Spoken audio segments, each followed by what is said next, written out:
fantastical, so unpredictable, here on the SNL network.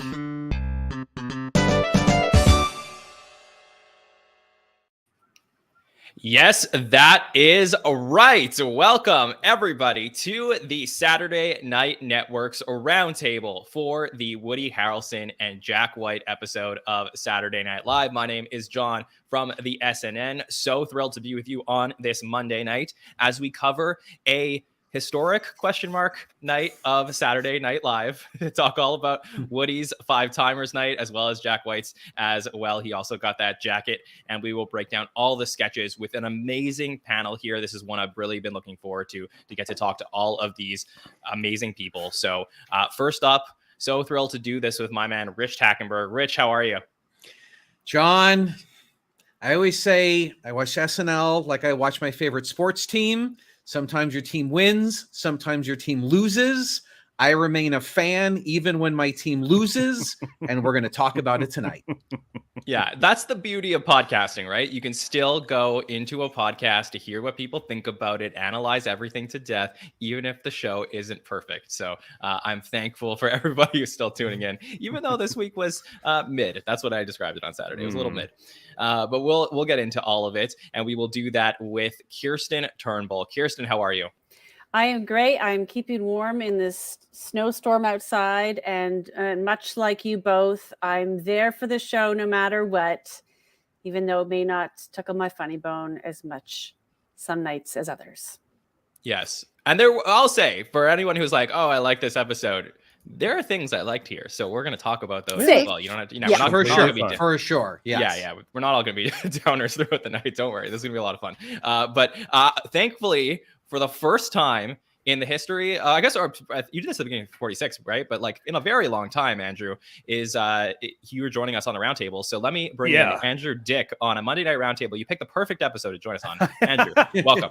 I certainly did. Yeah, I mean, I think I've done bonus episodes, like we did the presidential roundup and stuff. But it's almost, always been the hot take shows where I'm, just super long day at work. And then it's 1 a.m. in the morning. Let's go live. So this was a very interesting one to sit on for a day and change and really think about. And also, I'm just thrilled to be here with the godfather of SNL podcasting, Rich Tackenberg. What a treat. He's already made the sports reference. Ooh, it's so good. I don't know what to say. This will be fun. Well, enjoy the niceties now, because later on you guys will get into it when we're talking about different aspects of the night. So that'll be a lot of fun. Now, when we start these Monday roundtables, we typically talk about the decision to book a particular host. And this time we're talking about a four-timer coming back for the fifth time. Let's go back in time all the way to season 15 of the show, where Woody Harrelson hosts for the first time. He comes out, he's full on Woody. You get like everything that his personality is, all the jokes about weed, and obviously it was a very different time then for all of those jokes. He was very prominent on Cheers in the Kirstie Alley monologue back in the day. We get the Cheers reunion. Woody's going to come back for season 17 finale, where it's a big deal. He's hosting a finale. 2 really good episodes of SNL back in some really good days of the show. And then it was years and years before we saw him again. Season 40, where we got him back for the third time in what I consider an all-time classic episode. I think he was unbelievable there. And I know everyone was very excited for season 45 when he came back and hosted the premiere. It was the premiere, Woody, by the way. You weren't hosting your Thanksgiving, as you said in the monologue. But he comes in, and that was a downer. Yeah, it wasn't a great episode. There was a lot of stuff going on. We were right heavy into the Democratic primaries and the Trump era, and it just, nothing was clicking. And I was really hoping, similar to a lot of the talk about the Mulaney episode a year ago, about being like, can this be a return to form? And so that was my perspective coming into this episode. And I want to talk about all of that and all of your thoughts on Woody Harrelson as a host before we get into the episode. What are your impressions of him? What do you remember about Woody as a host? Rich, I'll start with you. Well, I'm old enough to have watched season 15 when it was on the air instead of on a streaming service. So I go way back with Woody Harrelson, and I think we sort of developed his character. I remember him as, Woody, the bartender from Cheers, as, the young, dumb guy replacing Coach. And I feel like he always played a version, kind of a pot hippie version of that. What I think where I was nervous about him coming in, and I think that my fears were somewhat confirmed, is that I don't feel like in the 4 times previous that we saw Woody as a host evolve as he got older. I feel like we kept seeing this, the sketches that I saw in season 15 are the sketches that I saw in season 45, and there's the sketches that I saw Saturday night. And I think that concerned me a little bit, where we've seen other people like Alec Baldwin, like him or not, really change who he was in relation to the cast and the sketches that they used him in over the span of his lifetime. So it works if you're Steve Martin. I don't know if it had worked as much as I wanted with Woody Harrelson, and I think that sort of hit a peak here. It's so funny you said that, because you were reading my mind a little bit, where I was talking to somebody the other day about Woody Harrelson, and I was saying that when he hosts early in his career, he really feels like that cool cousin, almost like that 70s show style, where it's he's like your cousin that smokes, and he's it's so cool. And then now he feels kind of like the crazy uncle. And in more ways than one this week. And so I totally resonate with what you're saying, Rich. Kirstin, I would love to get your thoughts. What are your memories of Woody Harrelson as a host on SNL? Yeah, I mean, he had a mullet, I think, that first time he was on, or he was in this classroom doing that getting acquainted sketch, and he had the little mullet going. I did rewatch them all, and there was so much energy and fun with that. And you're right. I think, John, you nailed it, where he was coming off Natural Born Killers. He was kind of this sexy dude. And now he's the stoner in the linen matching pantsuit thing, top and bottoms, that he always wears. He has gotten more eccentric, and where he always was the kind of happy stoner. Now you're right. He's just a little bit unpredictable, which makes him further down the list of people I want to hang out with. Whereas back in the day, I would have been closer to the top there. For sure. Andrew, I can't wait to get your thoughts on Woody Harrelson, because I know you were so excited coming into this episode to get to talk about him and cover him. So what are your memories of his episodes and your impressions of Woody as a host?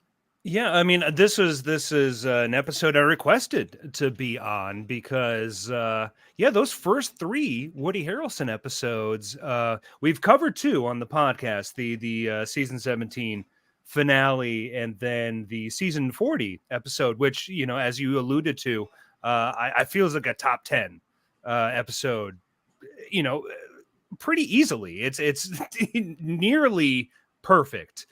Depends on your feelings on, what you think about apples. And I was kind of shook that, in the usual way. Yeah, that the SNL Twitter account, to get people hyped up for this episode, was like, hey guys, remember apples? And I was like, well, that's not the best way to get into this week, but let's go anyway.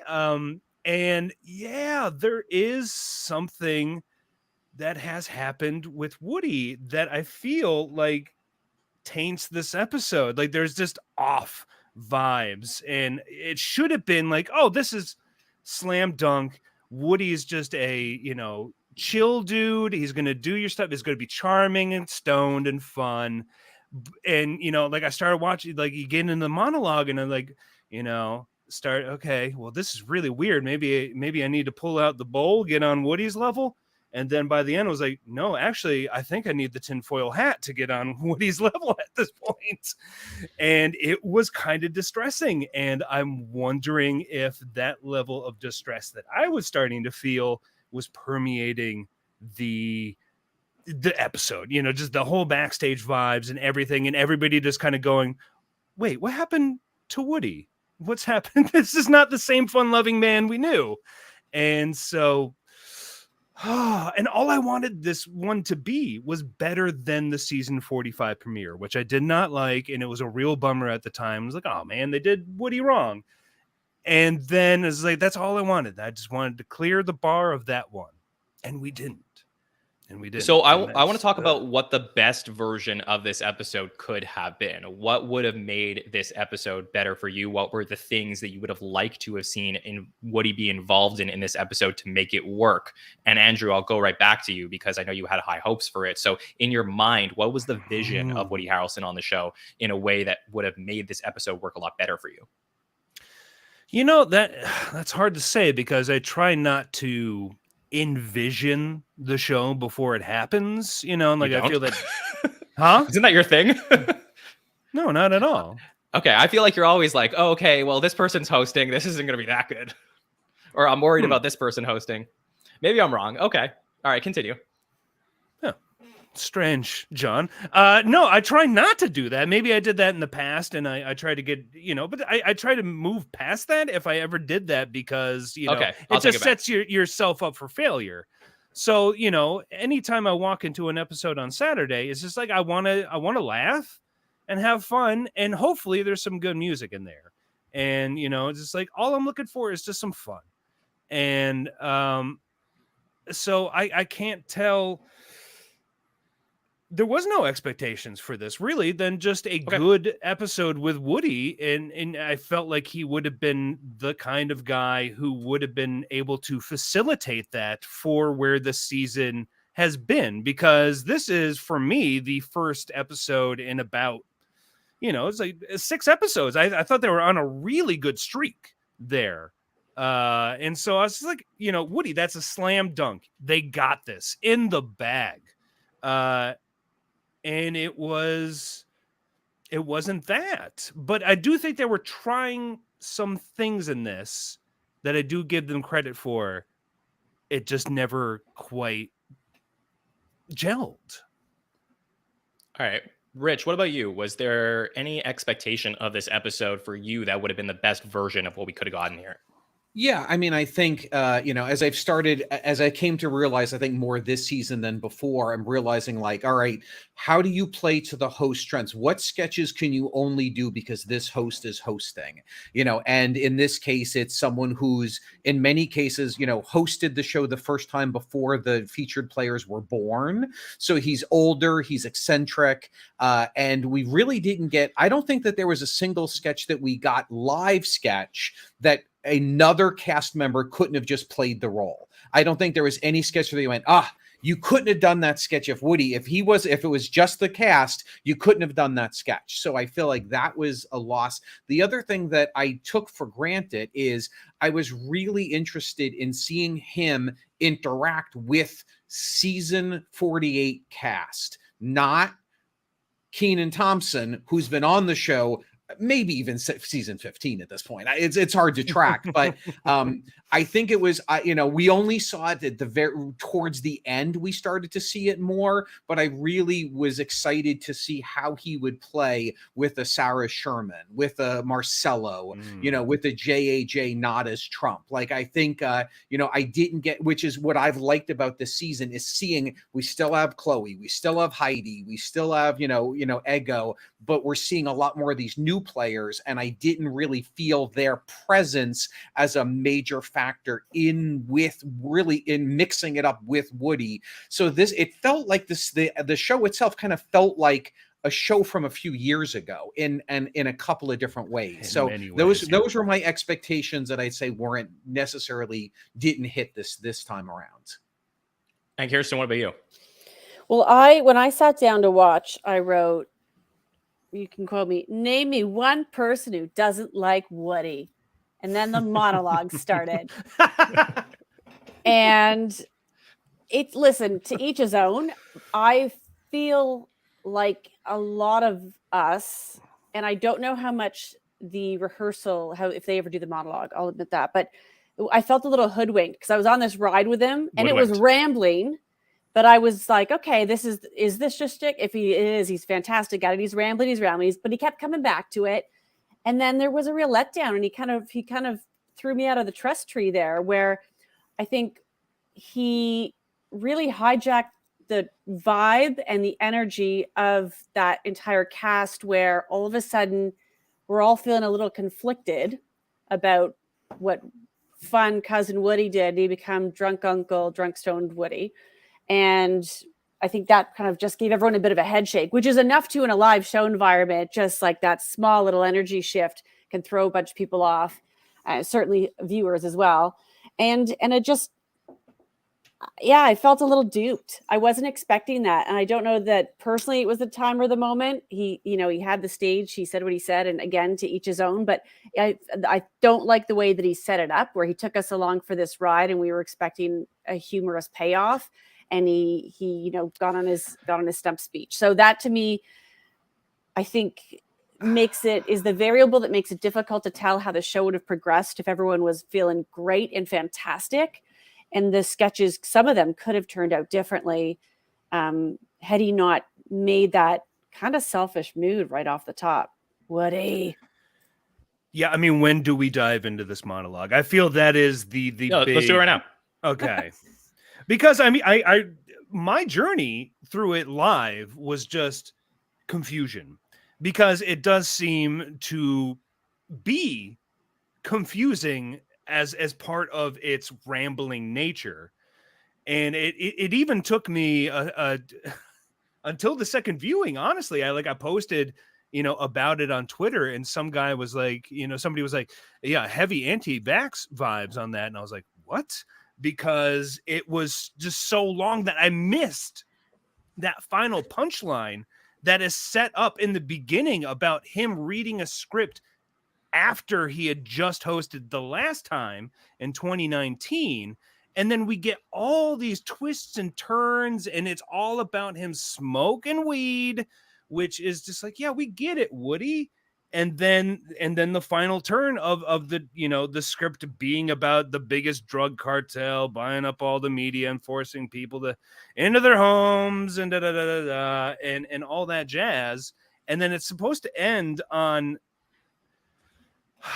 the note of like, yeah, who would ever believe that?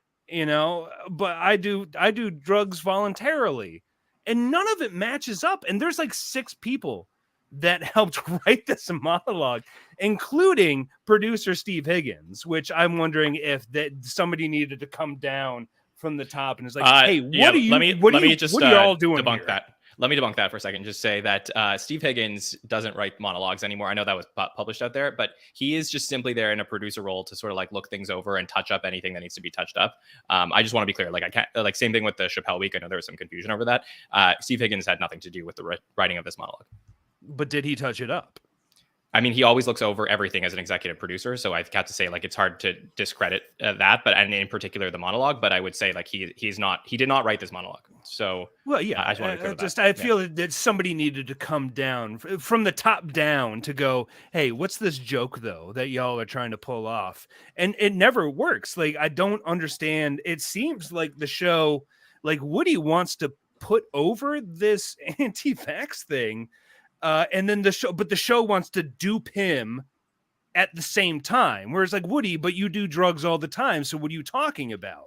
And it, again, much like everything in this episode, it just never meshes. So you just go, what was that? It was like Woody trying to get something over on SNL while SNL's also trying to get something over on Woody.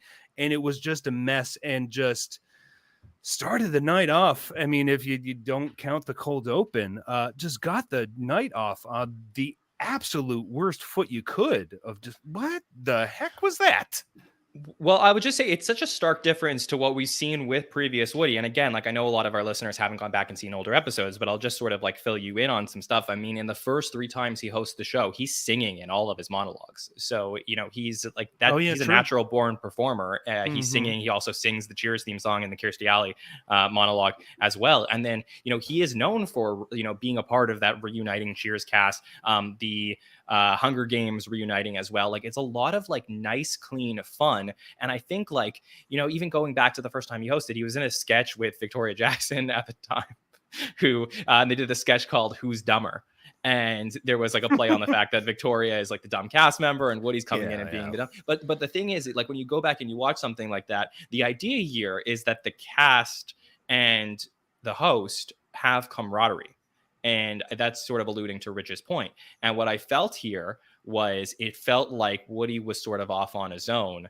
in his own lane with some of the stuff he was putting out on the show on Saturday. And there were only some moments where I really felt like he was clicking with parts of the cast. So, which is unfortunate, because what I really felt, to Andrew's point, over the last 6 or 7 weeks of the show, the season has done an amazing job at connecting these like new one-time hosts who are coming in and fresh and excited to work with the new cast, and like all of the things that we've been talking about, like Andrew Dismukes having a big night or Sarah Sherman having a big night. Like, we just got none of that this week. It felt like a really big change of the guard. So I think, for those who like this episode, who might not understand why the complaints were there, I hope that through this discussion you sort of get an idea on some of that. Before we move on, because I do want to talk about the 5-timer stuff a little bit before we get into the sketches, I just want to know from Kirstin or Rich, did you want to comment on some of the things that Andrew said? I wanted to give you that opportunity. Very quickly, I would say, the anti-vax joke, I would say this. There have been many guest hosts in the monologue, usually comedians like Bill Burr, who have made jokes for which I don't agree with. But if the joke is funny, that's fine. I will enjoy it even if I disagree with it. The bar is higher, and I think that was a real miss. Not that, go ahead, make an anti-vax joke. It just better be a really good anti-vax joke, and that was not this. The second piece, very quickly, I'll say, similar to the themes, one of the things that SNL has done so well in the last 2 years, especially as we evolve over time, is that the monologues feel very personal and very real to who these people are. And I felt like this was Woody portraying the character of Woody Harrelson that he has created over time. I don't feel like I was listening to a monologue of the real Woody Harrelson. I felt like it was a projection and a character, and I don't want to see a character in the monologue. I want to meet you and get to know you where you're at in your life today. And I think that was another missed opportunity. Should be pointed out that the monologue was not written by our usual, at this point, monologue writers as well, DeKenzo and Nordwin. So that might have been part of it as well. I don't know, but yeah, absolutely. Kirstin, anything else on the monologue? No, it wasn't great. That's all. Well, let's talk about a seed of an idea here that I really loved, which was the idea that we spend so much time as a fandom. Or my friend James Stephen even said that we are becoming, as a fandom, we're becoming the Star Trek sketch, the very famous sketch where William Shatner gets mad at everybody. I am broadcasting from my mother's basement. Yeah. Where SNL is making fun of us so much that we just need everybody to get a jacket, and it's all becoming, one big full circle meta moment. And but I felt like they had something here, which was like Woody shows up expecting his jacket, and he's not gonna get it. And when I watched this monologue on Saturday, my first thought was, he's not going on some rambling, crazy story because he is crazy or because he has some wild views. It was because he was just trying to stall long enough to finally get the jacket, that's where I thought he was going. So when you hear, first off, he starts with this. And you know what that means.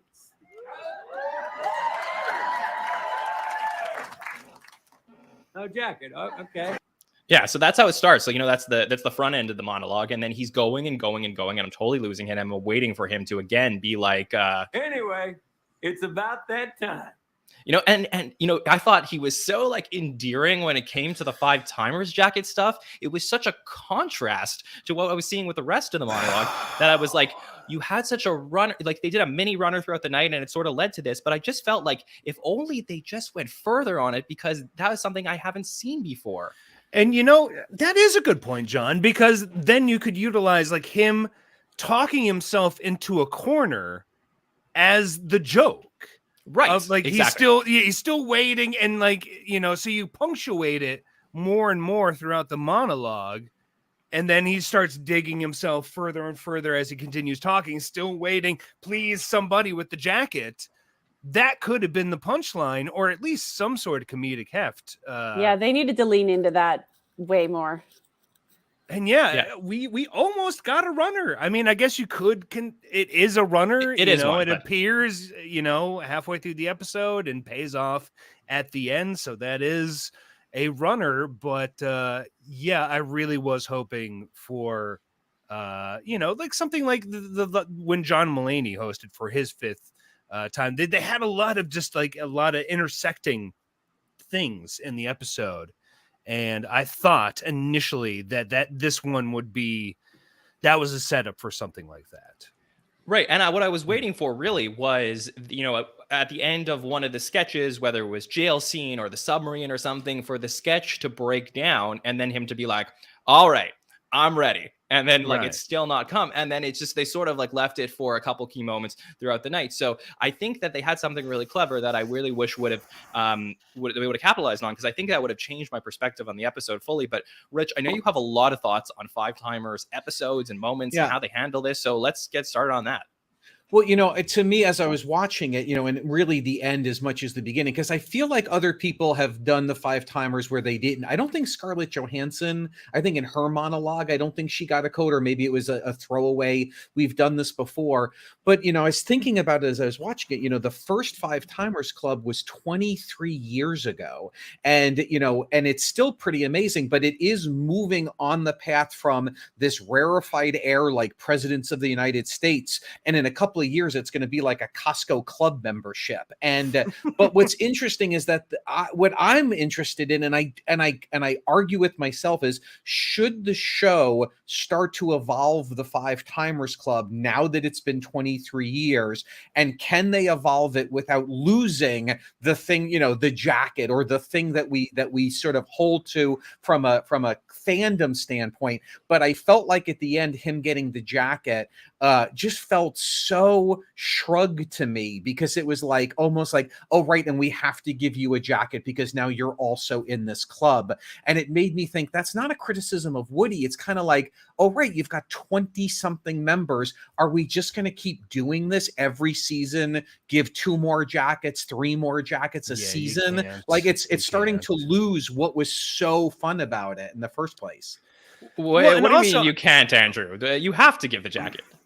Well, maybe I'm agreeing with Rich that now you're just kind of turning the Five Timers concept into a recurring sketch, in a sense. It's not special anymore. You're just kind of doing what was established with Tom Hanks all those years ago, which I feel was already kind of like a smart ass idea anyway. I think they were kind of having fun with the idea of it's 5 times for this guy, big whoop.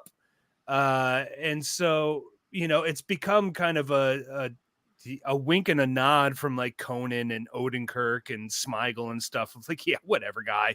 And just something that's this, oh my God, it's 5 times. We need to do that. It needs to be so big. And it really doesn't, it really doesn't. Though they, again, as we established, they had the opportunity to have a fun runner that could have interrupted sketches, or just they could have had more fun with that idea within this episode, and they kind of bailed on it. So they almost had an interesting, unique run at the Five Timers idea and just didn't follow through. So it's 6 of one, half dozen the other on this one. That's my least favorite take of yours ever, that the original Five Timers Club is bad. It's not bad. It's just, it's snarky. Well, but I will disagree with that, in that, back even as late as 1990, to have hosted 5 or more times, you were probably an amazing host. And now, through the nature of it, you can be a solid middling person, and I'm not going to name any names, and have hosted 5 times. It doesn't denote the achievement if you started hosting 33 years ago that it did when it was Buck Henry and Steve Martin and John Goodman, where you were those were people that you're oh my God, they're hosting? Well, then you got to stop everything because they're hosting. Now It's almost just oh, right, they actually just sort of passed that milestone without it being They have hosted 5 times, I guess. Right.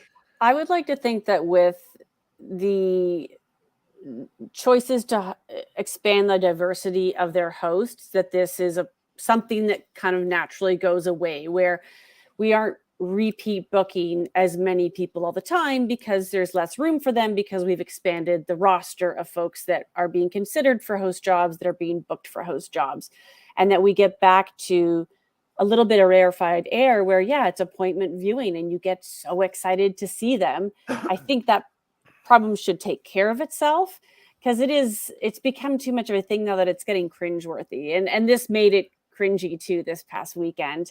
I mean, I can't recall, but who was it? You said that started the kind of made the big cheeky thing about it. It was Tom Hanks, and I Tom think Hanks, yeah, which was that was like his Conan bit. and Odenkirk, yeah, that was their Smigel bit, that wrote which the original. Then one. became the ring to grab for.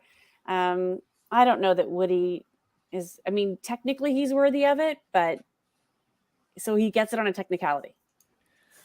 I don't mean to make my life sad, but some of the greatest moments of my life were watching some of these five-timer sketches. And I have to say, like, absolutely... John. Yeah, I'm sorry, but I'm that guy. Like, yeah, I love. But you're thinking of when they do the big five-timers club. Yes, those are iconic, but you haven't done them 23 Are times. they really that iconic beyond the first one? Are they? I think so. You don't think the Jonah Hill one was that truly iconic? Well, yes, because it celebrated the women in the club in a way that they'd never done before. Yeah, it was nice to see Candy back. But that is, saying that's the thing. And then for hold the Justin on a Timberlake second. one, Did you just call Candice Bergen Candy? You pretentious. Candy Bergen. I'm part of the cast. I know her. Oh my god! Decades. I go decades back. Or you're 68 years old. Yeah. Well, I agree with you. When that's the related question though. How many five-timers clubs? How many five-time inductees can you skip before? Like, you can't do the sketch every single time, or it will burn out. And it's a weird, like, Mulaney got it, but he didn't get it. Like, I think that's I don't know where you evolve it to. 100%. But this is what I think. It's like with Melissa McCarthy is the other example of a host that got it in the Goodnights. She got her five-timers jacket. Alec and Steve were there, or Alec was in the episode, and then Steve just showed up in the Goodnights and gave her the jacket. And I have zero problem with the runner of this episode. If they I would have wished they did it more, but I have no problem with the fact that Scarlett Johansson showed up in the, probably just out of convenience, shows up at the end of the night, hands off the jacket and stuff. I really have no problem with it. I also have no problem that they didn't do a Five-Timers Club sketch, but I definitely would not take away from this episode that they should not be doing Five-Timers Club sketches in the future. Sorry, but if I think like, we'll talk about this later, because we did put up a poll this week asking which four-time host should join the Five-Timers Club next, and I'll reveal those results as we get to the end of the episode. But if Dana Carvey joins the Five-Timers Club, there should absolutely be pomp and circumstances for something like that. I mean, there are people on this list that I think are a big deal, and I think they deserve to be celebrated. I do think that hosting, I agree. I think that the achievement of hosting 5 times has certainly been watered down by the amount of people that have gone on to do it. But I do believe that things will equal out eventually, because I believe it will be much harder to host 5 times in 15 or 20 years than it is now. I think that they just, as to Kirstin's point, they are choosing more first-time hosts, more diverse hosts and stuff like that. So I think that once you get that achievement for whoever ends up excelling over the next 15 or 20 years, I think it will become special again. And whatever excuse we have to bring back some of the legends of the past, I think you're only going to get that through a Five-Timers moment. So getting Elliot Gould last year for probably his last time on the show, that was special for me. It was. Yeah.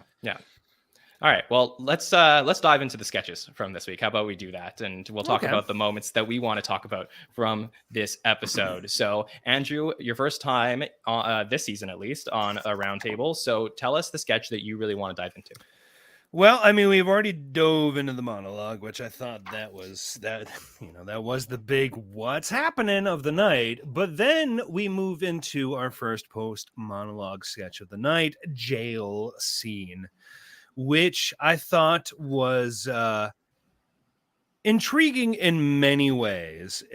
For one, it's just not what you expect in the post-monologue section, which I thought was like, okay, interesting. Like, what does this mean for the rest of the night? At this point, I'm still just kind of like, am I like, what's the vibe for tonight? I don't know yet.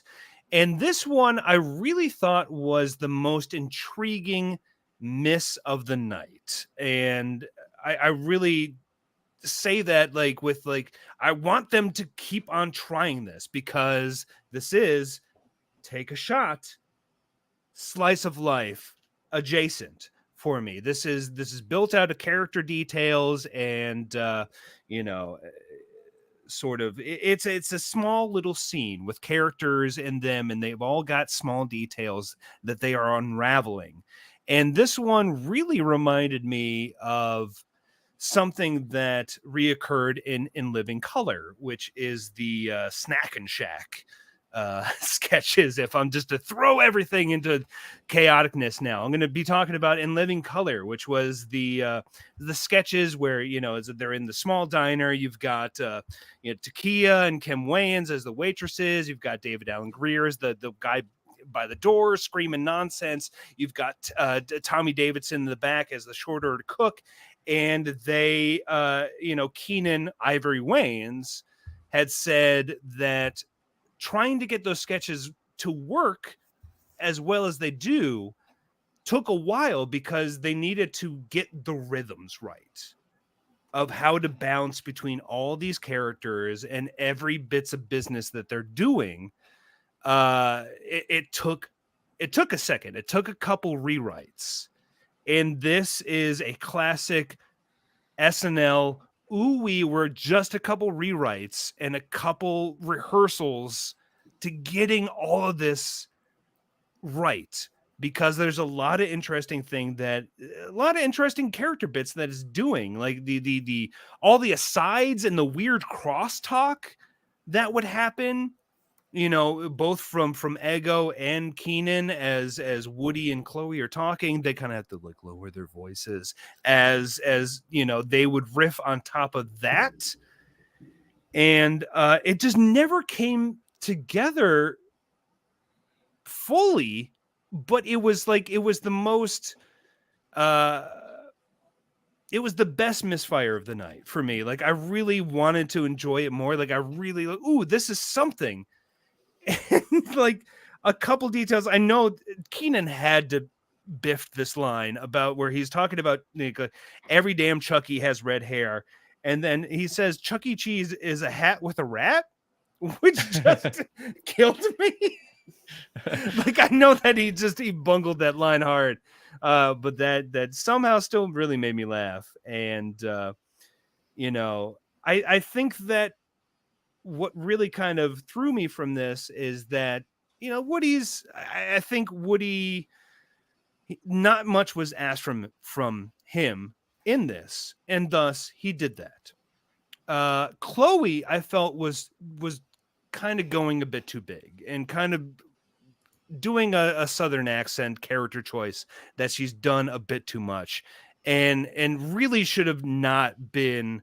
Like, I think she kind of, I don't know. It just worked. It didn't really work where she kind of drew the focus in on what she was trying to do, where I felt like it really shouldn't be. It was Keenan and Ego on the sides. And so, boy, it like a very intriguing miss, but please continue with that. You know, like, please.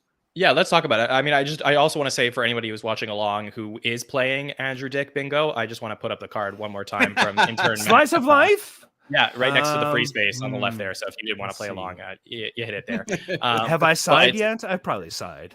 Definitely a few times. But thanks to intern Matt for that, by the way. But yeah, let's talk about this jail scene, which I agree was a very intriguing miss. Really interesting setting that they don't usually put right after the monologue. Kirstin, how did you feel about it? It started off really well. I think the magic in it was the whole dynamic that these guards have in observing other people and making these comments. And it could have stayed there and I would have been happy. That was the part that seemed like it had the most to explore and was the most fun.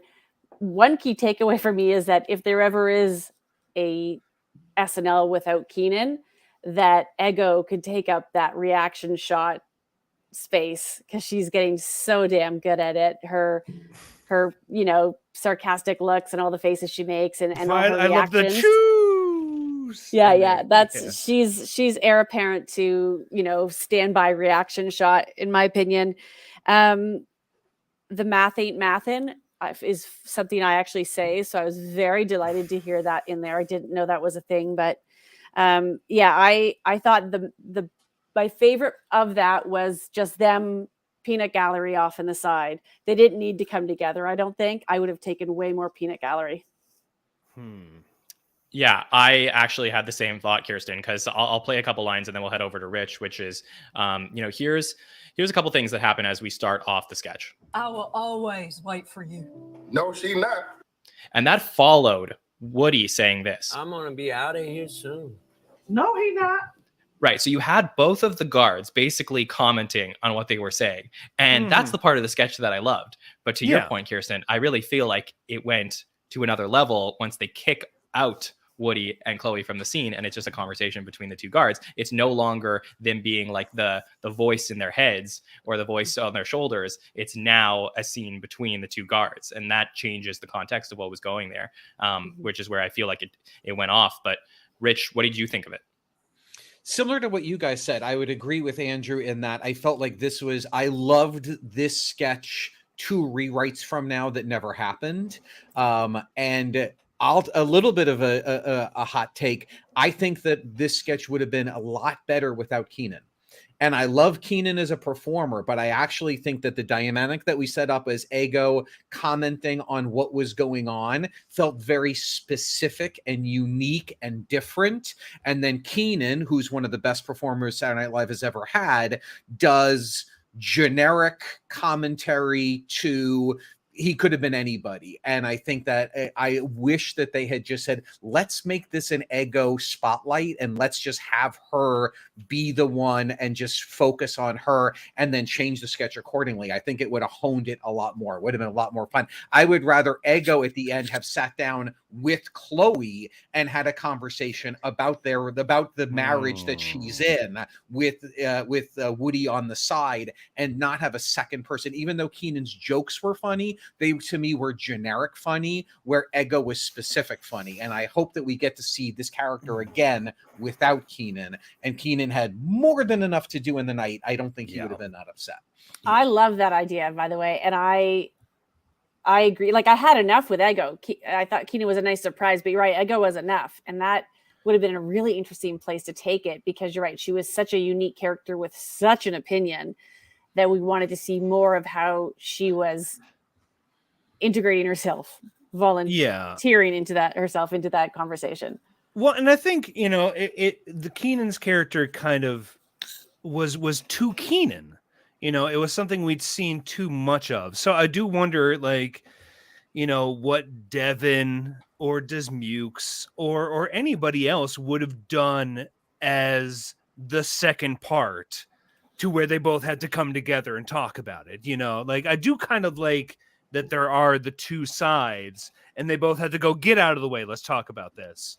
And I do wonder if it would have been better had they cast somebody else and utilized their rhythms more, because Kenan and Ego, they just don't have the same rhythms, I feel. So, well, I think that to your points, I think this works well if you put somebody in the guard role, if they are believable as being sick of the people. Like, it was believable that Ego was just so sick and tired of the BS that Woody was spewing. But it's not believable that Kenan, as a character and as a performer on the show, has that level of disgust in him, unless it's like just a one-liner, like a what, style thing in a sketch. So I think they just play two different roles that here, I don't think the chemistry works as well. So yeah, I totally agree. I think that there was a lot of potential here. I don't know that it fully went exactly the way that we wanted it to. Anyone else got anything else? While Andrew is correct about Chloe, I could watch her do that character 100 times in a row. I love this character. I've seen it before. Really? I've seen it again. Yeah. What? Yeah. Why? I love it. I like Why? it. Just make. Can I ask you this? Because I was gonna say, like, Just makes me laugh. That character makes me laugh. It's dumb. It's over the top. It's a little bit of her one of her go-tos, the way Keenan has his go-tos. But did it not take you out of the scene where like it seemed like it wanted to draw focus on her when the focus is not on her, really? No, only because for me, Ego specifically's character was subdued, and if everybody was subtle, the energy of the whole sketch would have just really flatlined. I feel like we needed Big for Ego to comment on, no, she ain't, no, he not. I like the energy. Just my personal taste. That's all. Fair enough. Interesting. I'm a Chloe defender, but I would say that Carla Jean didn't do it for me. Like I was gonna say, I wish they weren't like doing Southern accents. Like I feel like if they were like, in their normal voices, I guess, then I feel like the scene either that or like Heidi, I felt would have been better. I don't know. It was not the casting I would have chosen. Interesting. All right. Well, let's Rich, since you have the hottest of takes, let's head over to you for the sketch that you want to talk about. So after a couple of tough sketches here at Live Sketches, for me, there was a real nice break when we get to the commercial for Cologuard, the mail-in colonoscopy exam that I just thought was so well executed. Everything about this was so well executed. The animation, the stop motion, the writing, the premise being that, you need to, leave a sample, you put a sample, in the box and you mail it back. And the boxes seem to be way too excited about this. I love the build of it. I love the voices. I thought Woody was actually used really well here, which maybe needed to be in a pre-tape in order to, choose the right takes to get him well used. And what I really loved about this is the constraints of live network television. I shouldn't say live, of network television. I feel like the fact that you couldn't curse, you couldn't be graphic, you couldn't say certain things that on a cable or a streamer you might have done actually made this funnier. This sketch felt to me like 2023 Saturday Night Live in a Sarah Sherman vein that I feel like the rest of the show didn't have as much. So I thought this was great.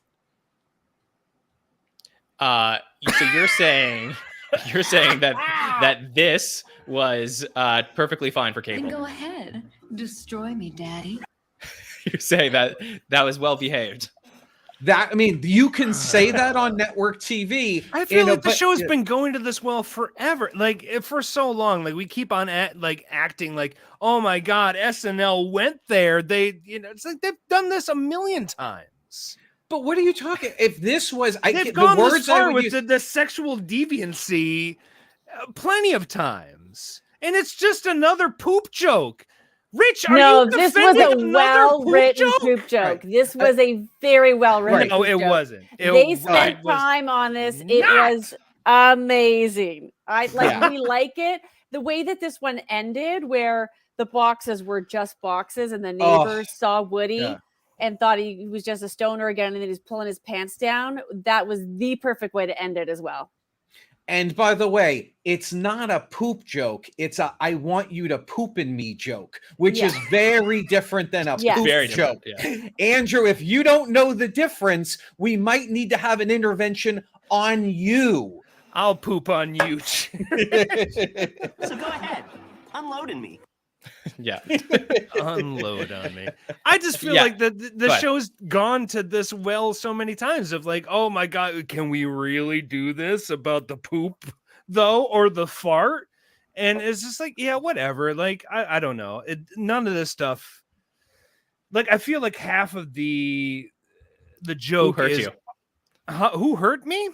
Yeah, how come you can't enjoy the simple things in life? This was different. No, I just don't like. I never awkwardness and the weirdness about an actual medical product that is preventing colorectal cancer, and they took this thing that's real, and we're laughing at it because it's so absurd that they're asking adults to do this, and it's a real thing, as opposed to just the fart joke or the poop joke. But for we silly did this reasons. last season in the Wait, premiere where it was like big... this Mukes and Sarah, where it's like send in your poop samples because poop is funny, right? We're not going to do anything with the poop, though. Yeah, totally different. No, totally it's the same thing. It's all about poop. Poop is not funny. I gotta You're all ask grown ass people. Poop is not funny. It's not funny. No, you are wrong about this. But let me just ask something. In the States, are you like allowed to mail your poo? Like, is that like a normal thing that happens down there? Because Do you want to find out, John? No. Well, John, in Canada, there are mail-in samples as well. Okay. So I don't know. It's Canada, probably not a box. It's okay. But yeah, it's become a thing. Yeah. Okay. All right. Well, that's interesting. I didn't know that you could do that because this was confusing. But thank you for clearing that up.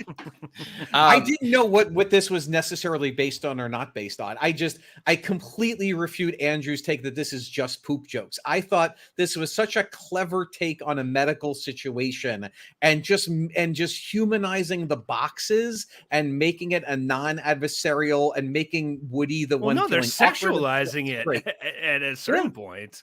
Okay, let me ask you. Yeah, we have to get to the bottom of this. No pun intended. But Andrew, has there ever been a poo joke on SNL that you've enjoyed? Oh Lord! I mean, immediately springing to mind, no. I don't find farts or poop inherently so you're funny. the problem, and I'm the problem.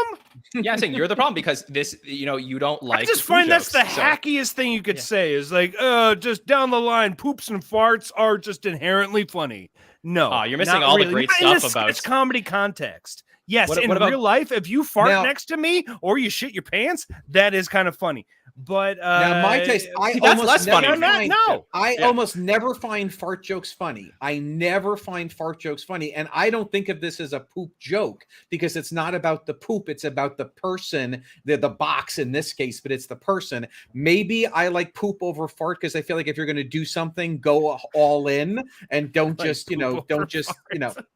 But I'll tell you, I don't put this in the poop joke category. I really don't think of this as a poop joke. I think you're right; it's a great sexual deviant take sketch that you don't see coming necessarily, but I don't see it as a poop joke. And I agree feel like every 3 or 4 episodes, SNL just trots out another thing where it's just like the joke is somebody violently poops.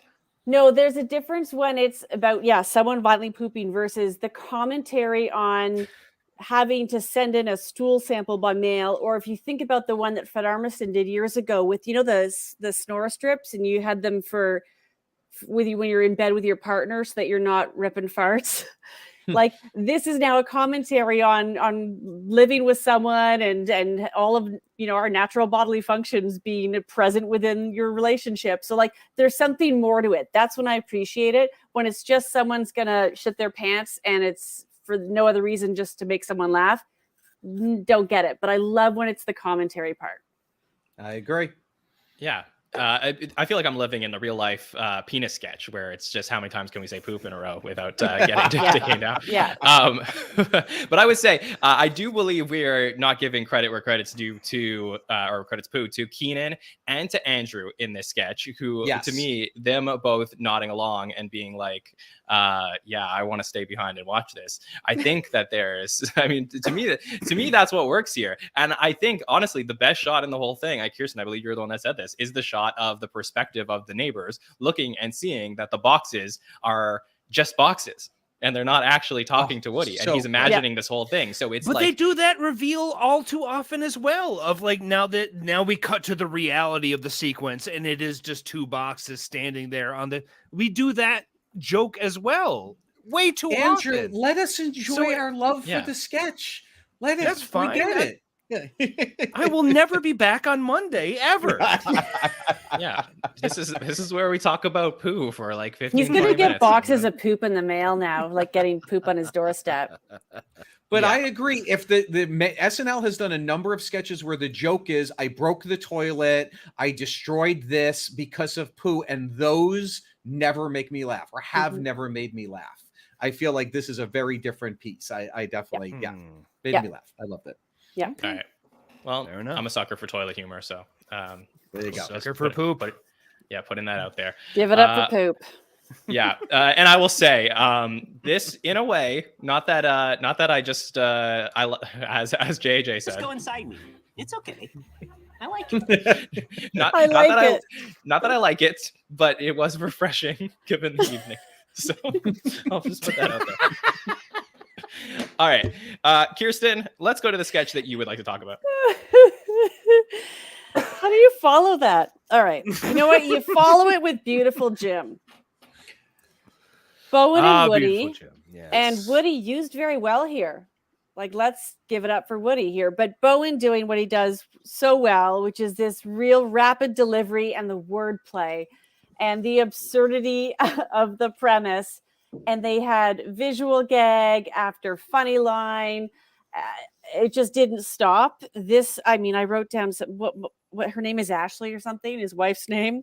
Longfellow stepping in like a Leslie Nielsen type role, the big piano, sir, like the, silly one-liner that was so the funny. Biggest laugh of the night. That is so what are you good. playing? A big piano. Yeah. What machine do you like? I like the one that makes the toast. I was in the army, BTS. ACL, ass crack and legs. Like, just it did not stop. So this to me was the number one sketch of the night. I think it worked really well. And, I continue to be the president of Bowen's fan club for so many reasons. And I love that this was a really weird one that made it through to air. Oh, Kirstin, you missed the line of the night. This gym is so classy. It should be called a James. Oh, Yes. So brilliant. Yeah, whoever came Line up with of the that, night. get a raise. Yeah. So brilliant there. Andrew, what do you think of it?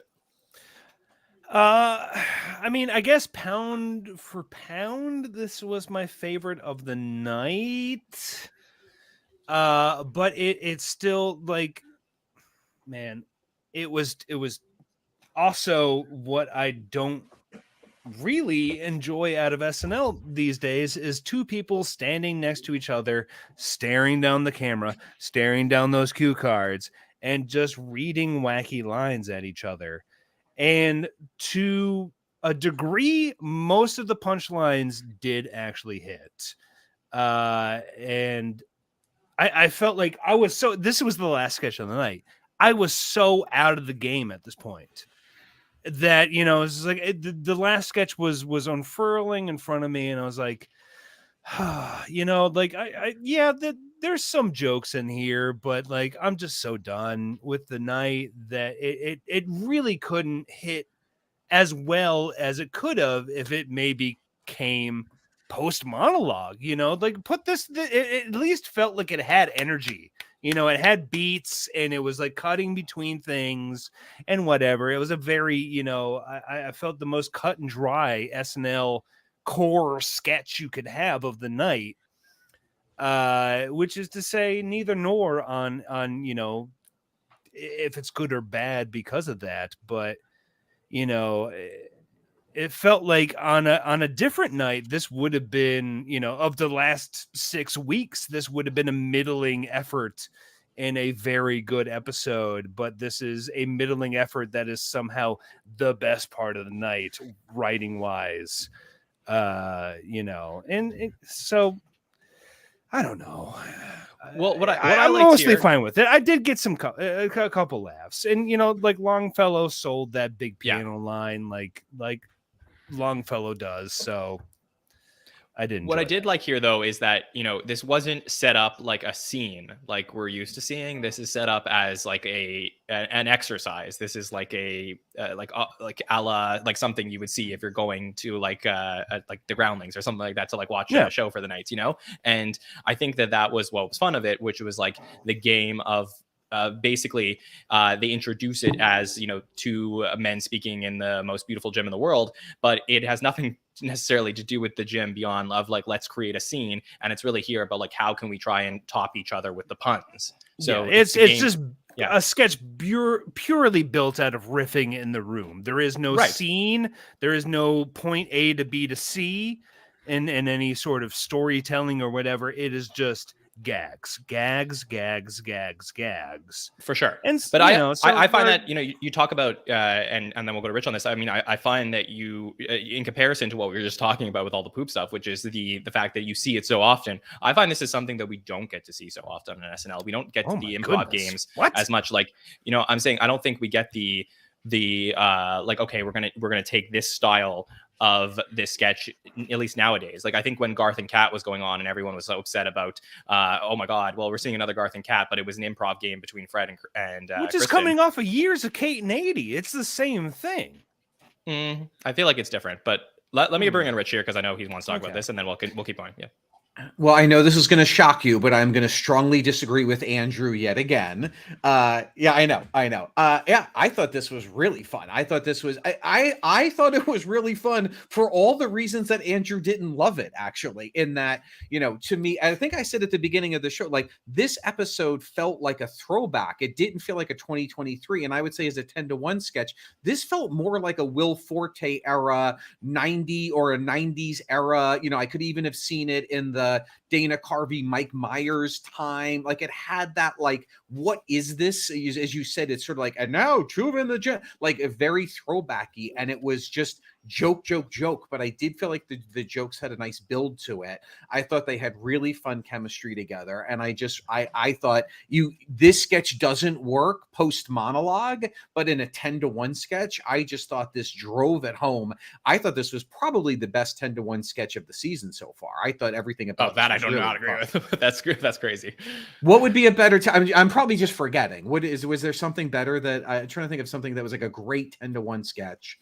I was not prepared, but I'll let the chat vote. That's true. Yeah. And by the way, I don't stand by that. It's not like I remember all of them, but I just thought this was a really good way to end the show. I like these oddball weird, but it wasn't just like weird that devolves into like just crazy town. It was sort of like, we have this sort of there was a theory behind that. There was a conceit behind this sketch that they just played through to the end that I thought was really fun. Well, can I just say, before you go ahead, Andrew, I mean, your comment about this being like a Kate and 80 piece, I think my biggest problem with the Kate and 80 pieces was they felt like Kate and 80 were more interested in talking to each other than they were to doing the scene itself and like talking to the audience and going. It felt like just watching two friends having fun with each other, and you have to really like Kate and 80 to enjoy those. I think that's the difference. Or the here. writing. Like, I mean, I felt the writing was what drove those, but right. Whereas this just felt like an exercise between the host and Bowen, and I don't really see the connection. I don't know, like, and just coming off of doing a season 10 episode of That Week in SNL, for the podcast, hey, talking about Willie and Frankie, the Christopher Guest Billy Crystal. Like, oh boy, I hate when I do that. Characters where they are just, it's two people in the middle of set just screaming lines at each other, and it just like, it's not it feels very base level for me. It's like this is the base level of what you can do for a sketch, is you put two people together and they just scream lines at each other. And that's the best you can come up with. And maybe there's some cutaways and whatever, but it's not a sketch. It's not, there's not anything more to it. And so, but you can only grab on small jokes. You can only grab onto the jokes. And it's like junk food. Yeah, but guys, what's wrong with junk food? Yeah. Right.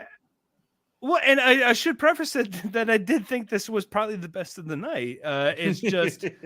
I still think this is base level, SNL, whereas I felt like the jail scene was a much higher level of intention that failed, where they were trying out rhythms and crosstalk and all these people kind of like intersecting and stuff, where this is just two people and they are just talking, cutaway over here, and it's just lines. It's just goofy lines.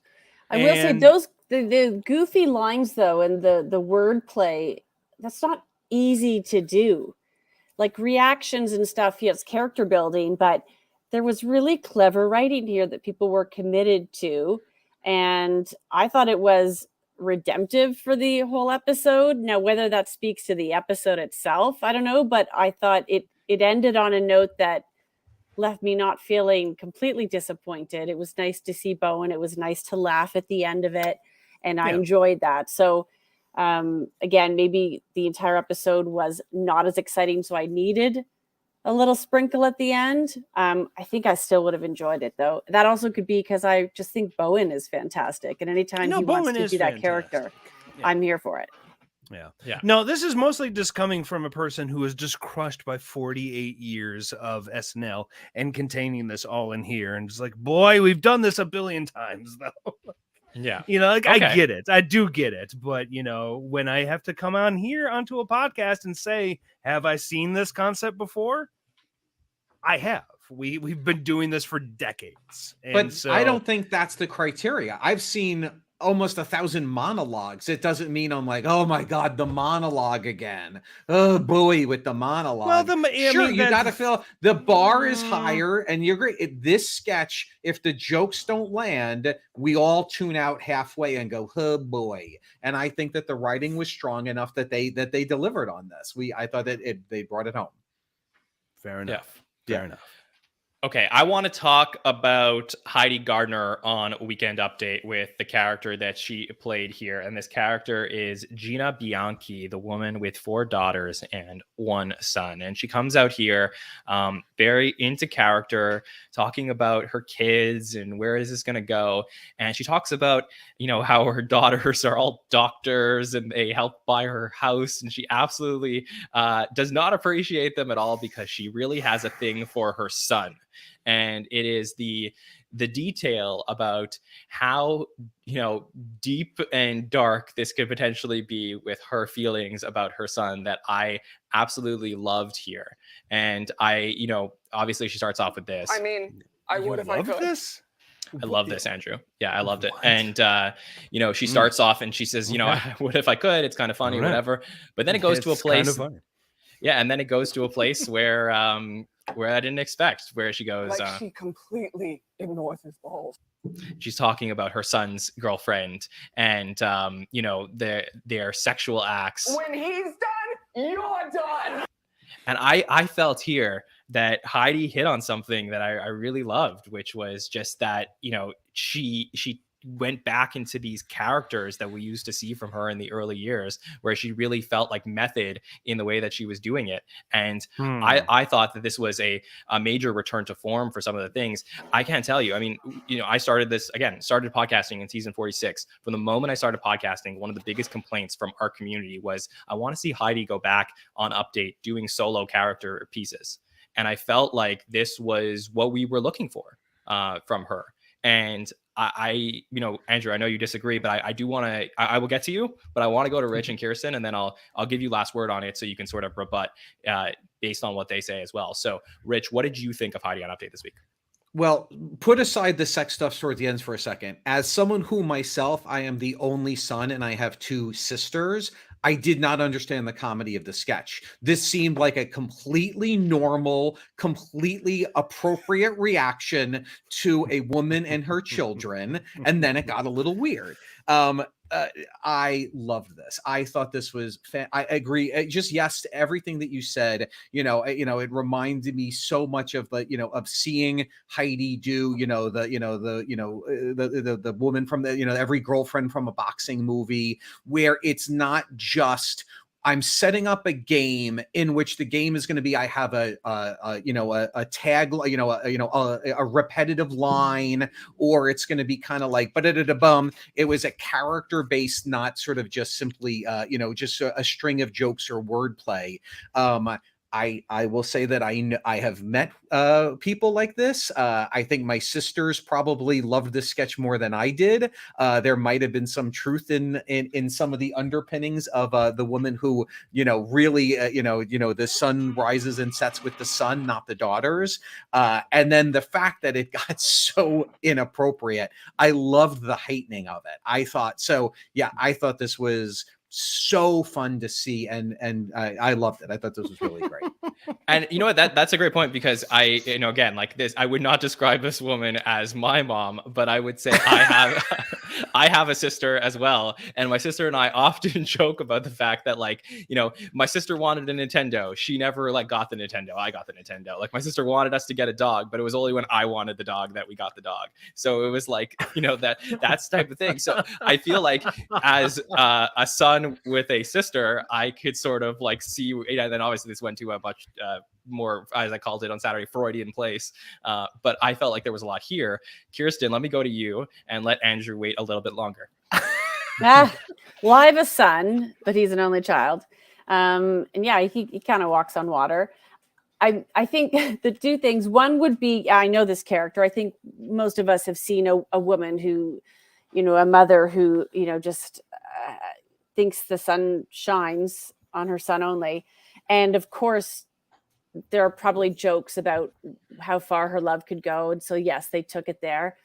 I think, yes, Heidi plays a similar-esque character. But I think what's magical about what she does is that there are nuances between each of these that are very refined and very thought through. And so while you may think, oh, it's kind of the Heidi doing her thing again, they are all different. And the fact that they are same but different is where that, the expertise comes from, right? She can find all the sayings, all the mannerisms, all of the little moments within Girlfriend of the Boxers, within this mom, and with all the others.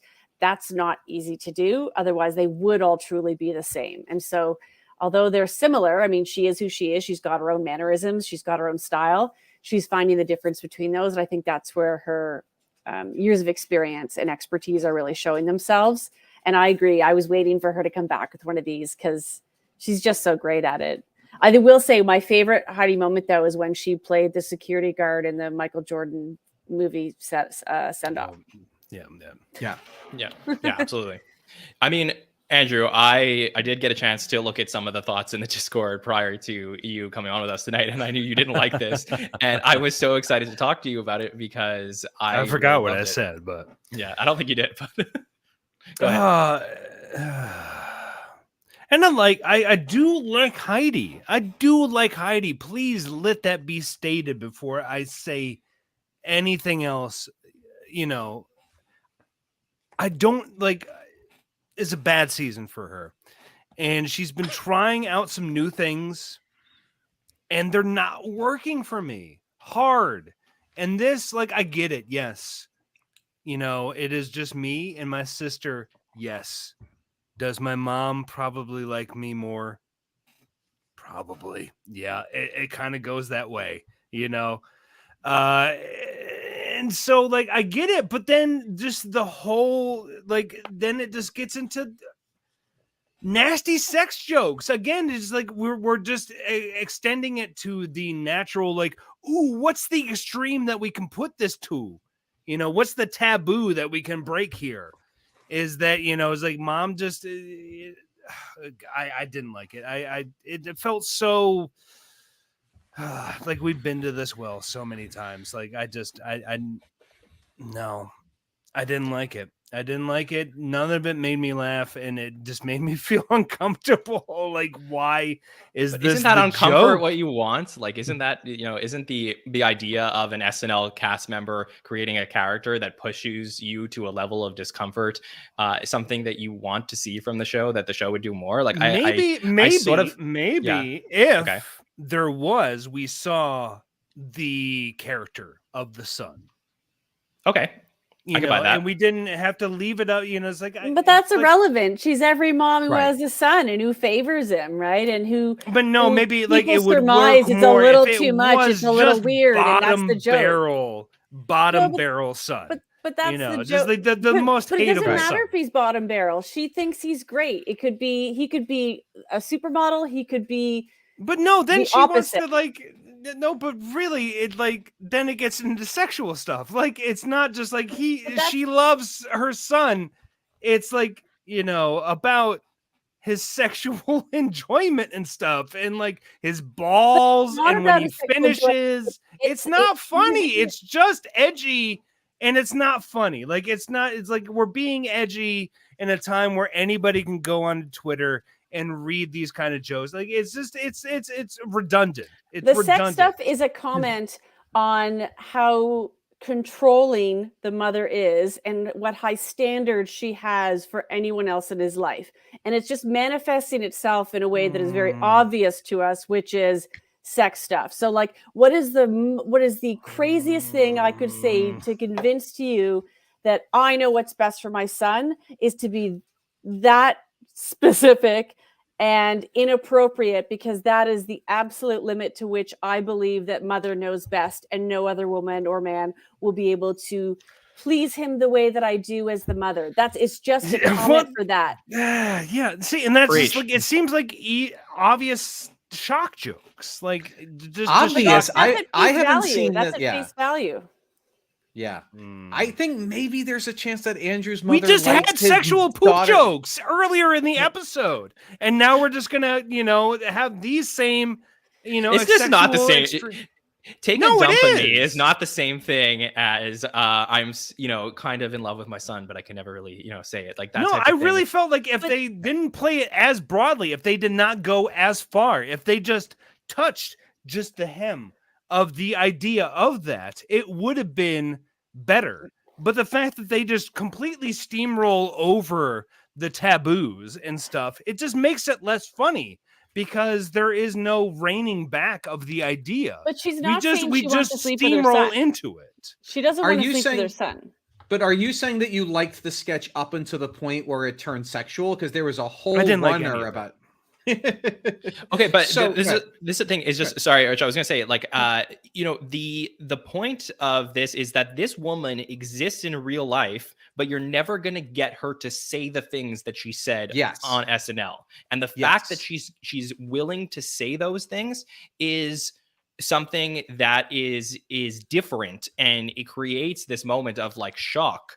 And I think that's different than a lot of the sexual jokes we've been seeing on SNL, which is like, typical like cuck stuff where it's like, okay, Mikey in the bathrobe nodding along. Like, that's the type of thing that like is more prevalent or more seen. But, to me, there's not a lot of humor out there about a mom like openly admitting that she wants to like probably have sex with her son. And I think like that's the shock value there. I don't think she wants. That's the whole thing. She doesn't want to have sex with her son. No, she does. That is the joke. She's saying no, but she's not saying it in a attraction way. She's saying it in a way that she's like, I know I could do this best because I am the best woman in his life. I completely agree with Kirstin. I completely agree. Guys, I don't even know what's happening anymore. Anyways, either way, it's just it's lame shock jokes to me. These like shock jokes are not honest jokes to me. Like these are not things that honestly make me laugh unless they have a satirical bent. And I don't feel that there is a satirical bent to this. Like we are not, there's not like we are choosing Heidi as a archetype of, well, I guess we kind of are, of mothers. I don't know. It just didn't work for me. And it felt very greasy and weird. And a night that already felt greasy and weird. And a season that has already kind of gone to that well of being greasy and weird too often, of just like, guys, you can pull it back and still be like funny. Like, all right, well, let's wrap this up, because I think that 3 against 1, and we'll move on. And by the way, I fully support Andrew not liking a sketch. Like, sure, I disagree with you, but I support comedy. There's never a right or wrong. Except in this case, Andrew is completely wrong. Okay, next topic. Okay, Andrew, since you are wrong, let's go over to you for anything else from the episode that you want to make sure that we cover. We'll do some rapid fire. Oh dear. Let's see. What do we have from the rest of the episode? If you could just pick maybe one thing that you really want to talk about. Oh boy. Do we even want to talk about Lardass? If you want. No, I don't. What do you want to say? Jack White was pretty sweet. I will, like as a fellow 5-timer musical. It's like Jack's on his 5th time performing on the show. I thought they were uniquely and specifically like kind of, it's like, okay, Jack is fitting the vibe of this episode, which is aggressive and very odd. And I was on board. So Jack White, kind of elevated the episode in the musical sense for me. And that's where I'll leave it. Did it bother you during the guitar solo when he pooped in the Cologuard box on stage? Was that it did? It okay. did. It Okay. did. It did. Okay. Yeah, and then his mom came out and took the box, so I know. Yeah, she loved it. Yeah. Only proving my points. Kirstin, is there anything else in the episode that you would like us to talk about? Yeah, 2 quick shout outs. One to calling Marjorie Taylor Greene Cocaine Bear. Fantastic. Fantastic. A real kind of attaboy for Bill Walton impression. Yeah. Because I went back and I watched, I wasn't familiar with where he's taken things. Let's just put it that way. And he really did nail it because I saw some footage and he's wackadoodle.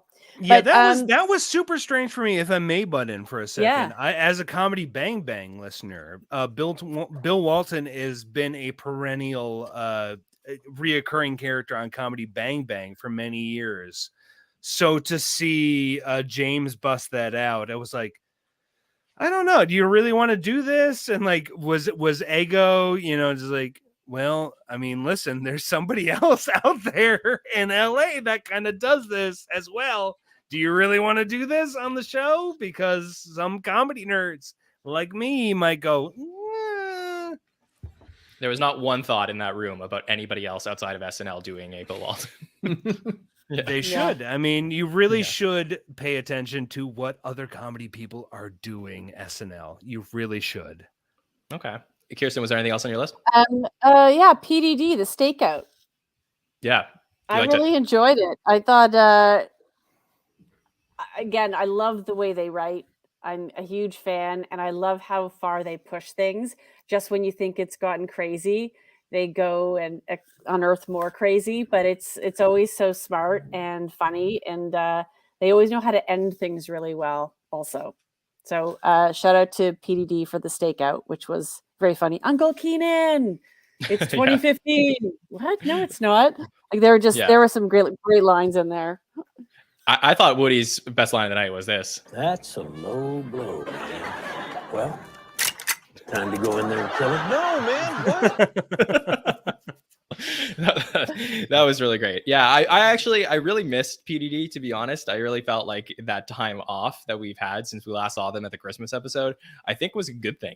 Like that we sort of missed them a little bit, and then now they came back and did something. This was pretty strong for me. Enjoyed that. I call out, I like this a lot, although I still, and I'm just, I like them more in the office than I do when they're not in the office, to which I thought the best visual gag was when they flash back to when they're kissing every time he turns. I feel like the constraint of The Office brings their sketches from very good to excellent, and I hope they do more in instead of going out. I think when they go out, they're good, but when they're in, they're great. Yeah, Andrew, have you seen two men kissing enough on SNL that it doesn't work for you anymore? Oh boy, it's always so hilarious to me. The very idea of it, that those two men could be the homosexuals.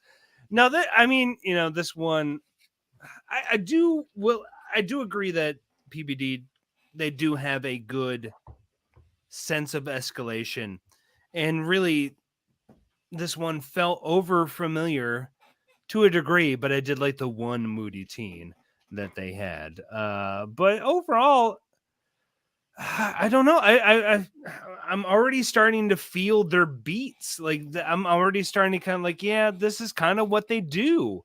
And to like say that they should be trapped in the office is the most damning thing, because what else can they do? Like they couldn't even get out of the office to do something spectacular here. To say that they should go back to the office. Oh boy. I don't know. All right, well, let's not do a whole office or not office debate because we've done that way too many times here. But we'll see. Rich, what about you? Is there anything else in the episode you really want to talk about? Just a very quick shout out. I know on the Hot Take Show, you guys were a little bit tepid on the cold open. I really liked it. I thought it was a refreshing Donald Trump. I liked that we didn't have the list down the side.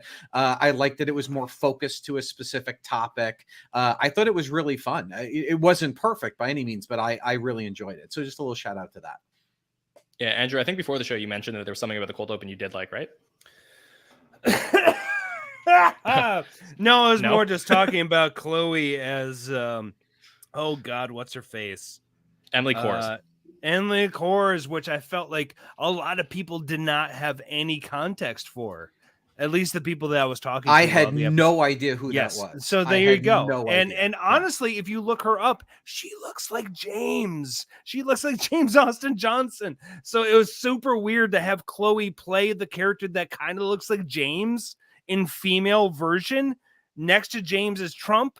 And also, I just don't like that we are continuing to legitimize Trump as a thing like, hey, he's back and we should be talking about him again. Let's not. Yeah. Especially with this. Never elect anyone. I started that. Yeah. Oh, that was such a great line. Such a great line. It's such a great line. Yeah. Yeah. There were some really good ones. Yeah. Okay. Well, this episode was certainly memorable in many ways. Spicy. It was spicy.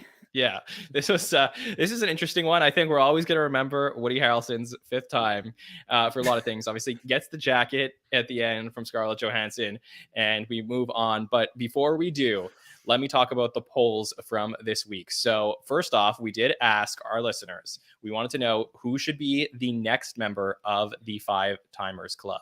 So out of all the four timers in the history of the show, I'm curious from the panel who you think should be the next one to join the club. Andrew, can I start with you on this? Actually, let me read out the names for any of the listeners to remember. So we got Eric Idle, Michael Palin, Paul Simon, Ashton Kutcher, Dana Carvey, Lindsay Lohan, Cameron Diaz, Louis C.K., James Franco, Charles Barkley, Emma Stone, Kristen Wiig, and Marty Short. Who would be your pick, Andrew? Oh, of course, it's Eric Idle. I mean, I like that would be. I don't even know if I would ask that from him at this point. He's a very old man. I don't really want that from him. But it would be nice to just have one last Python on the show before they're all gone, you know. And I feel like Eric is the most. For one, he's the most writing focused. Like Eric is like he's all about wordplay, he's all about writing, and his performance also comes through. So, you know, like if between Eric and Michael, you know, if I had to choose a Python, it would be Eric, but I wouldn't really wish that on him at this point. So I really don't know. He did The Masked Singer. He could definitely do SNL again. So did he? Yeah, he did. Did he? Yeah. Well, then son of a bitch, get him in there. 100%. Kirsten, who would be your pick? I will go with either a Kristen Wiig or an Emma Stone. Okay. Rich, what about you?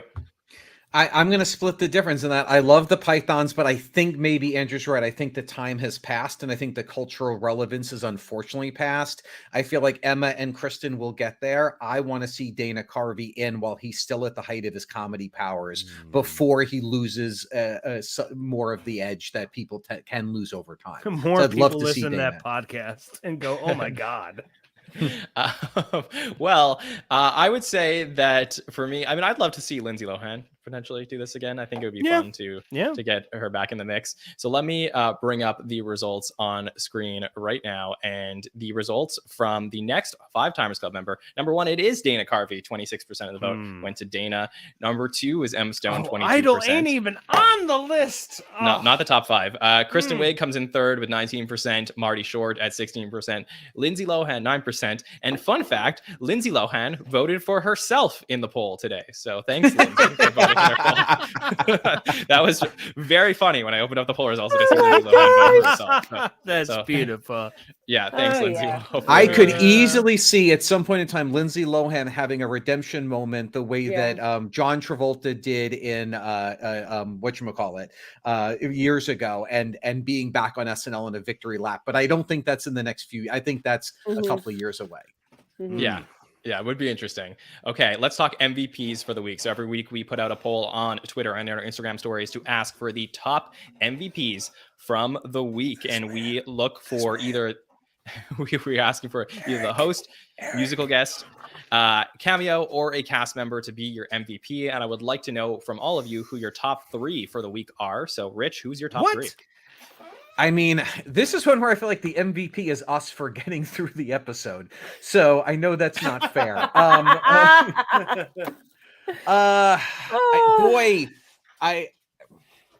There is no MVP. There is no MVP. Kanan had more sketches than anyone else, but I actually don't think he was the MVP here. I'm going to go Heidi 1, Bowen 2, Jack White 3. Heidi, Bowen, and Jack White. Kirstin, what about you? I'm going to throw Ego's name in there. And Bowen, because I love him. Anybody else? The guy who holds the cue cards. Cue cards, Wally? Yeah, Wally? Oh, good job, Wally. Shout out for Wally. all right. We'll go with it. Wally. Okay. Yeah, I guess. Andrew, Jack. give me a top 3. Jack, Ego, and Bowen. But if I'm to be completely honest, this was a week where nobody stood out. Yeah. If I'm to be, just harsh and realistic, it's a bad week. Nobody stood out. The big piano. Well, there's always value in every episode. It's all relative. So let's look at the results from the week. And here we go. James Austin Johnson wins our week 13 MVP poll result. I guess did great. Bill Walton had a great cold open for some people. So 36% wins that poll. Jack White, musical guest, second place, 22%. Third, Woody Harrelson with 18%. Fourth, Kenan Thompson, 11%. And then Ego Wodum in fifth place with 9%.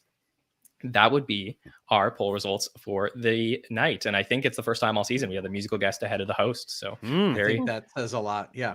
I think in sixth place was the Cologuard box came in as the sixth place. MVP. I mean, and really bonus points for the Jack White performances. They were rocking. It was good.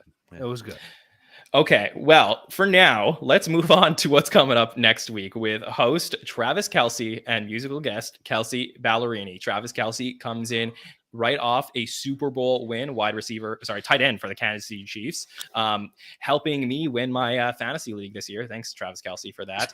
And I mean, he is as big of a personality as it gets. I'm very excited. I would say that huge personality. I would compare him to The Rock, probably before his first hosting. I know nothing about this guy, so anything you say about him will be new to me. Yeah, he is. So basically, I'll give a brief rundown. Back in the day, he had like a Bachelor style dating show that was just like him and like That's just a bunch. Yeah. And he was just such a huge personality. No, but it was like a very fun. He's always been very funny. He's always been one of the funniest guys in the NFL. He now hosts a podcast with his brother, who he played against in the Super Bowl. He is such a big polarizing sports personality that if you are a fan of another football team, you tend to not like Travis Kelce in that way. So he's like kind of like that style of things. But he is big and boisterous. After wins, he'll be talking and doing interviews and just yelling into the camera and that type of stuff. He was on Jimmy Fallon a couple weeks ago where he did announce that he was hosting. He sang on there as well. So if you want to get a brief glimpse into Travis Kelce, check out his run on Fallon a couple weeks ago. But yeah, I'm very excited for this because I think athlete hosts unexpected a little bit for what we might get. And Rich, I would love to start with you. What your expectations are for Travis Kelce, because you have seen many athletes host the show before. Muted. I need to unmute myself to give my opinion. No. Just based on 40 something years of watching, I'm rarely a fan of an athlete hosting. Often it ends up in very broad sketches. Often the male athlete ends up playing a woman in an over the top sketch. So I don't have anything specific about him other than I guess the need to be named Kelsey to be on this week's episode. I assume we'll see his brother as a cameo. I assume we'll get a couple of other cameos, but I'm guarded. But hope I'm wrong. Yeah, I think we should be guarded. I think when it comes to any athlete hosting a show, I think it's fair to be guarded on this. But what I would say is that, unlike some of the other quarterbacks that may have hosted the show in the past, this guy does have a really big personality. Kirstin, what are your expectations this week? Well, I also had no idea who he was. I didn't realize he won the Super Bowl until you just said it. Second time. There you go. I did look him up online and I saw the Fallon interview, and in it, Fallon made reference to the fact that they met a couple years ago with Justin Timberlake at a golf event. And I feel like that's how he kind of got his into SNL. Someone like a Fallon has a great time with you. Yes, you're gregarious and people know you, but you get a bit of an in to that SNL world. And, someone passes that along to the casting team and says he could be good for this. Cause I agree. I'm not a huge fan of athletes when they're on the show. I am cautiously optimistic that we'll see something different based on what you say of his all the podcasts and all the things that he does and his personality. But I feel like he had a bit of a dial-a-friend through Jimmy Fallon on this one. That's my sneaky conspiracy theory. Yeah, I'd also say like Heidi probably had a big, pull in getting him onto the show, being such a Chiefs fan. Yeah. So that would be a thing. I mean, she's a big Chiefs fan. Yeah, for sure. And then the big. This makes no sense to me, by the way. I don't know what you're talking about. No, it's like if you see her in the good nights, she's always wearing Chiefs, Kansas City. Yeah. Oh my God! From a booking perspective, by the way, this is a no-brainer. Well, I don't love athletes. This is a no-brainer. Yeah. They just want to book. They just want views. They just want audience. Yeah. So booking. But is this the view? Is this the way to go about views? The question is Kelsey the way to go about gaining views right now? Course, yeah, absolutely. Yeah. I mean, is it? Will they? Yes, a lot of people will watch SNL on Saturday. Guy? What? But that's the point. I was already going to watch SNL. You don't need to get me. You have me. You need the sports fan who goes, I used to watch SNL when I was a kid. I'm on and off. Oh, the guy from the Chiefs, I'll watch. Now, will they hold the audience? That depends on the writing. That depends on the performances. But tune in, I think, will spike. Okay, fair enough. I don't know enough about this guy. I do hope, it's like, I think the show is always chasing the high of the Peyton Manning episode. It's like that is the highest high of the sports hosting person coming in, and the rest is mostly forgettable. I mean, you go all the way back to like season 3, Fred Tarkington. That episode is more built on like that's still the episode is still built on like a running gag than on Fran actually hosting the episode.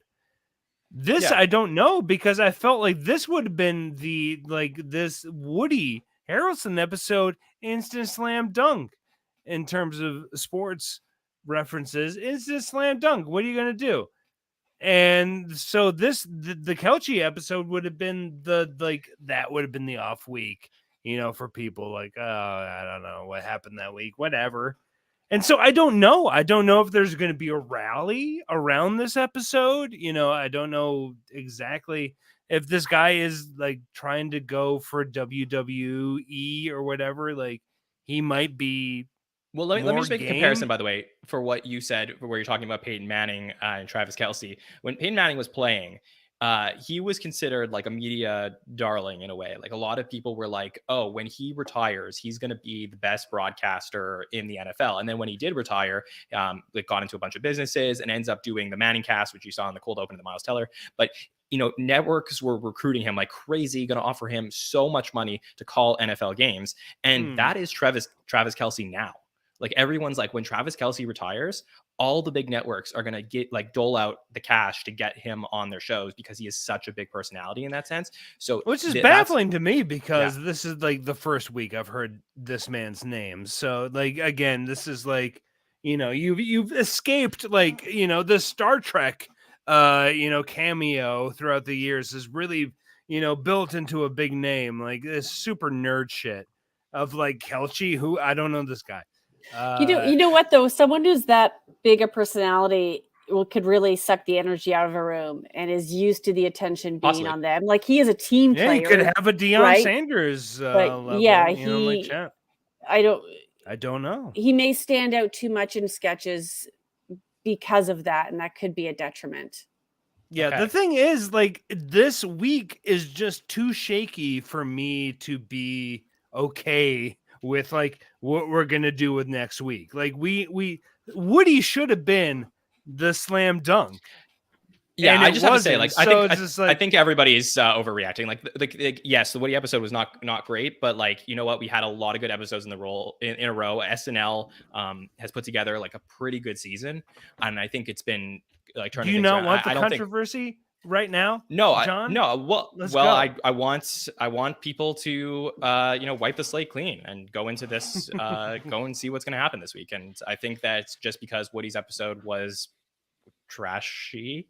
That I don't know that this one will be. So let's lower our expectations, but potentially be pleasantly surprised with what we're going to get this week. And the truth is, with almost any guest that often comes in and says, you know what, I don't need to be the center. I just want to have fun. You guys write the sketches. You plug me in. You be the weird one. I'll be the straight person. If Kelce does that, it could be a home run. We have a lot of musicians as far do as that. The season has gone, that type of interaction with the writing is the right way to go. So yeah, for sure. And I'll also say I'm probably the biggest Kelsey Ballerini fan in the SNL fandom. So really, I'm insanely excited for her on the show. So, but that's we'll talk about that, I guess, throughout the week. But let's talk about that's like when I said I was the biggest Bleachers fan in the SNL. Oh dear, no, very niche, very niche. It's very niche, but very very happy for. But I've been listening since you mentioned it. She is good. I like her. She's incredible. Okay. Let's talk about what's coming up here on the SNN this week. So we got two more shows before we get to the Travis Kelce episode. Next up on Wednesday night, we got By the Numbers, where Mike Murray will be there with Sammy K and Joel Navaroli from SNL Archives to talk through all the numbers of the week. So it'll be a really fun episode to talk through all the screen time stats and sort of talk about, even episodes that aren't, renowned are really interesting from a numbers perspective. So I think this is probably the week where you want to tune in and talk about how the stats were affected this week by this episode. And then we will be live at 8 p.m. on Thursday with our intern and patron Matt to answer questions from the week and look forward to the Kelce episode. So make sure to send in your questions. That form will be up on Wednesday. You can send those in and we'll gather them and answer those questions for you. And then we'll be back for the Hot Take Show right after Travis Kelce and Kelsey Ballerini's episode of Saturday Night Live. Looking forward to seeing you all there with us at 1:10 a.m. Eastern. Rich Tackenberg. Oh boy, this was fun. Thanks for joining us tonight. Where can the listeners reach out to you? I'm nowhere. If you're in the LA area, Storytelling, The Moth, Risk, a bunch of indie shows. If you're online, I don't know, say hi. I'll wave back. Absolutely. Kirstin, thank you for joining us. Where can listeners check out everything you got going on? You bet. Me, I'm boring, but I do co-host a fantastic show about female intergenerational storytelling. Our next show is April 18th, generationwomen.ca in Toronto. Awesome. Amazing. Andrew, thank you for joining us. Hope you had fun on the Roundtable for the first time in a while. It's been great. Being part of the last Saturday Night Network episode I'm ever involved in. It's been great. Good luck, everyone. No, it's again, that week in SNL. There it is. Talking about vintage SNL episodes. There's literally 48 years of the show to talk about. We do that. and we definitely do. So check it out. If you've enjoyed my babbling, I'm on there doing the very same with other people. Sometimes John. No, almost. Yep. Okay. I can't find it. Where is it? I'm here. Whatever. Yeah. John. Yeah. Love for John, sure. though. Yeah, love you too, Andrew. Thanks for joining us. It was a lot of fun. So thank you to Rich and Kirstin and Andrew for being with us on this Monday night, and all of you in the chat. Very lively chat tonight. Always enjoy getting to talk with all of you on the Roundtable. You can find us at the SNL Network on all social platforms. Subscribe to the podcast on YouTube, Apple Podcasts, and Spotify. All right, for everybody at the SNN, we hope you have a great week ahead.